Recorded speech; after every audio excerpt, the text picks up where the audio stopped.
warahmatullahi wabarakatuh. Waalaikumsalam. Nah, anak-anak sekalian, baik anak-anak sekalian, sebelum kita mulai pembelajaran daring ya siklus 3 PPL 2 pada sore hari ini, mari kita berdoa. Oke, sebelum kita memulai pembelajaran pada hari ini, alangkah baiknya kita berdoa terlebih dahulu. Berdoa, mulai.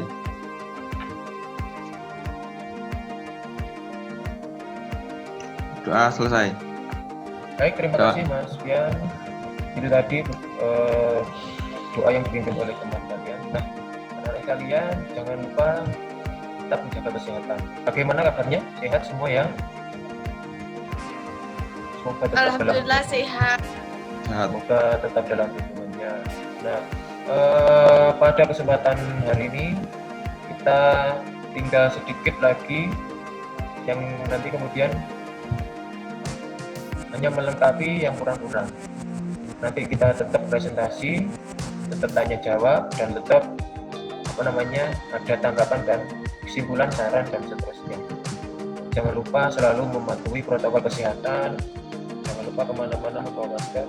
Kalau tidak penting, tidak perlu kemana-mana ya. Ini setelah mengkaji berbagai sumber belajar melalui pendekatan saintifik dengan model pembelajaran problem based learning, peserta didik dapat mengidentifikasi permasalahan sosial yang muncul akibat globalisasi, mengidentifikasi permasalahan sosial yang muncul akibat globalisasi, menganalisis globalisasi dan permasalahan sosial. Nah, terus mempresentasikan permasalahan sosial yang muncul akibat globalisasi dari sudut pandang dan pendekatan sosiologi dengan penuh tanggung jawab, mandiri, berdaya diri, bekerjasama, dan bekerja keras.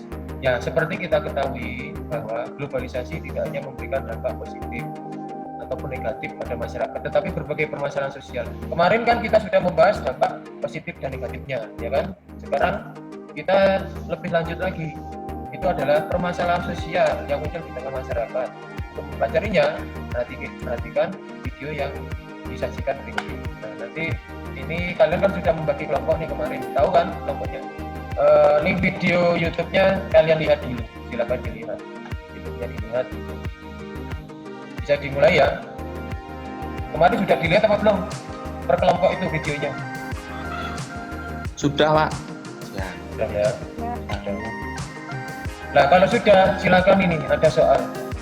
Gejala apa saja yang Anda lihat? Di mana dilihatnya? Di video itu. Terus, mengapa muncul gejala tersebut? Mengapa muncul gejala di video itu? Kemarin ada macam permasalahan. Terus, apakah gejala sosial tersebut kalian inginkan? Iya atau tidak? Nanti dijawab. Apakah Anda punya solusi? Jadi, ini ya, dipikirkan betul-betul, nanti tuangkan, dicatat nanti. Instruksinya buat kelompok sudah ya, jadi 5 kan kemarin. Amati setiap tayangan. Terus kemudian yang ada di link. Terus yang di-share melalui video WhatsApp group. Ini WhatsApp group. Terus setiap kelompok mendapatkan tayangan yang berbeda. Terus diskusikan dengan teman Anda yang berkaitan dengan fenomena yang muncul, kemudian jawab pertanyaan yang menyangkut permasalahan atau statement yang muncul pada soal tersebut. Yang terakhir, buatlah poster atau poster yang menarik ya. Yang menarik, satu lembar poster berisi tentang hasil diskusi Anda. Nanti diskusinya ini diakhiri dengan karya yaitu poster. Assalamualaikum warahmatullahi wabarakatuh. Waalaikumsalam. Saya di sini akan mempresentasikan isu 1. Perkembangan iptek yang berbeda antara negara maju dan negara berkembang semakin memicu kesenjangan antara dua negara. 2. Teknologi informasi di tengah pandemi semakin memburuk keadaan karena kan banyak informasi hoax yang beredar. Bagaimana solusinya? Sudah, Pak. Sudah, itu ada tren teknologi di tengah pandemi. Gimana, Pak? Lanjut. Baca. Tren teknologi pandemi. 1. Pandemi COVID-19 yang telah melanda seluruh dunia. sejumlah pola dan kebiasaan hidup baru, termasuk dalam hal penggunaan teknologi. Sebelum pandemi, ada beberapa teknologi yang jarang dilirik, namun begitu terjadi pandemi dan pembatasan sosial, orang-orang ramai menggunakannya. 2. Seiring dengan pesatnya teknologi itu, maka sudah seharusnya kita terbiasa dan beradaptasi jika tidak ingin semakin ketinggalan. Berikut ini tren teknologi yang berkembang pesat di era pandemi dan tidak boleh kamu lewatkan begitu saja. Tele-education and training, 3. Telemedicine, 4. Online shopping, 5. Hiburan online, 6. Webinar. Sudah Pak? Sudah, tuh silakan ditawarkan siapa yang mau bertanya. Eros. Mungkin ada yang ingin menanggapi, saya silakan tanggapannya. Halo. Silakan. Mau tanya. Rosita, ayo ditanggapi Ros. Ya, bagaimana? Ya, jadi gini, apalagi pada masa pandemi COVID-19 ini, kita kan mau tidak mau dituntut untuk bisa teknologi modern ini, education, dan lain sebagainya. Nah, menurut Rosita dan kawan-kawan nih, bagaimana sih cara kalian untuk menyaring informasi-informasi atau bahan-bahan substansi yang benar-benar positif gitu? Atau tadi di masa online gini, misalkan kayak ada webinar, terus ada tele-education, training ini. Ya kalau webinar gitu pada masa-masa politik apalagi kayak gini kan banyak sekali tuh webinar yang istilahnya kayak ada permainan politik gitu. Nah, bagaimana cara mengatasi hal tersebut? Baiknya itu kita harus bisa memilah berita yang itu hoax atau tidaknya, begitu Pak. Nah, Pak, teknologi juga dapat menipu kita dengan suatu hal-hal, Pak, nggak sesuai fotonya. Oh iya. Gitu ya. Oke, terima kasih. Karena kebanyakan kan kalau di teknologi HP itu kan banyak filter, jadi orang itu bisa ketipu dengan filter itu. Terima kasih. Dari awal ya Pak.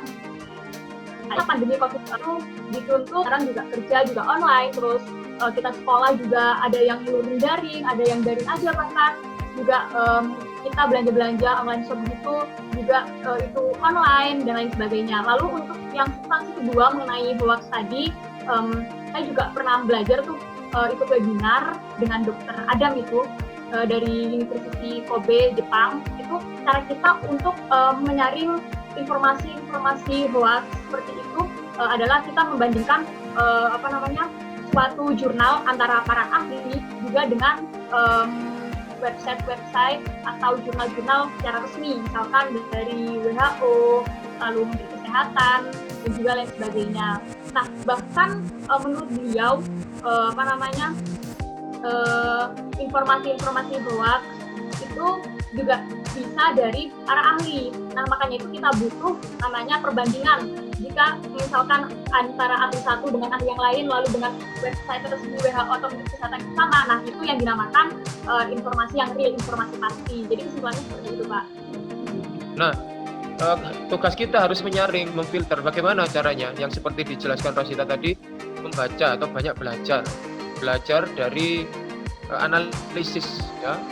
Kadang-kadang juga berita hoax dan benar itu disebarkan oleh ahli. Ahli dalam hal ini adalah ahli memang mereka benar-benar ingin menyebarkan berita yang tidak benar. Apa tujuannya? Ya tujuannya kadang memang ada yang membuat kacau, memang ada yang dibayar, ada yang iseng dan seterusnya. Makanya harus ada polisi digital ya.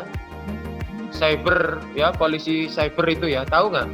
Polisi cyber itu ya. Iya, Pak. Berarti urusan polisi yang mengurus tentang dunia digital.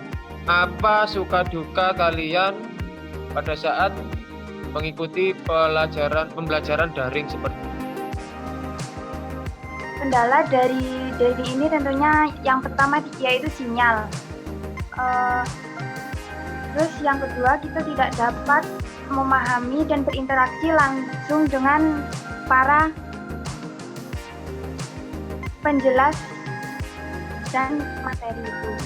Terus kelebihannya kita dapat menambah wawasan dan ilmu pengetahuan.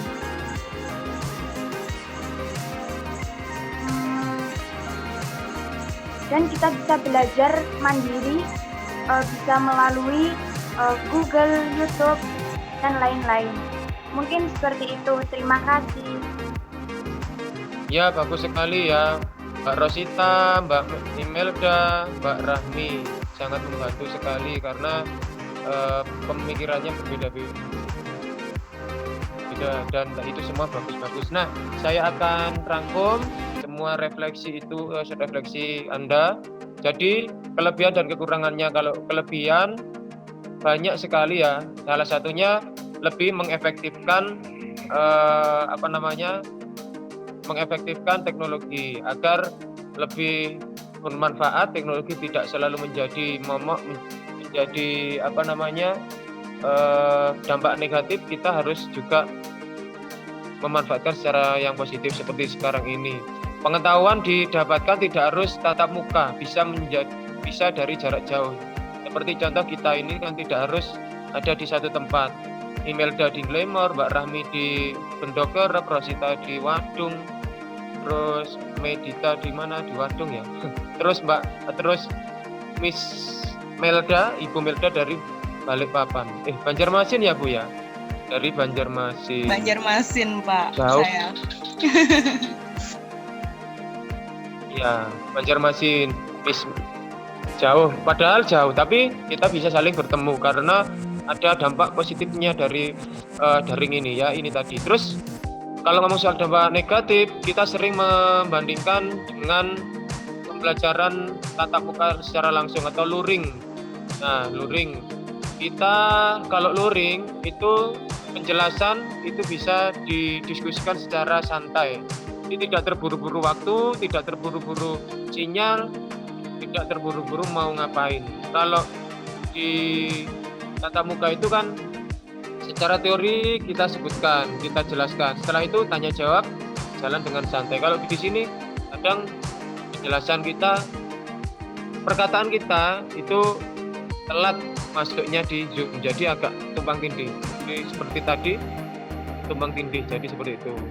Sinyal salah satu yang menjadi masalah kita bersama. Tapi masih ini kok, masih tidak apa-apa kalau di Jawa itu masih bisa dimaklumkan lah kalau sinyal itu tidak terlalu sangat-sangat buruk sekali ya.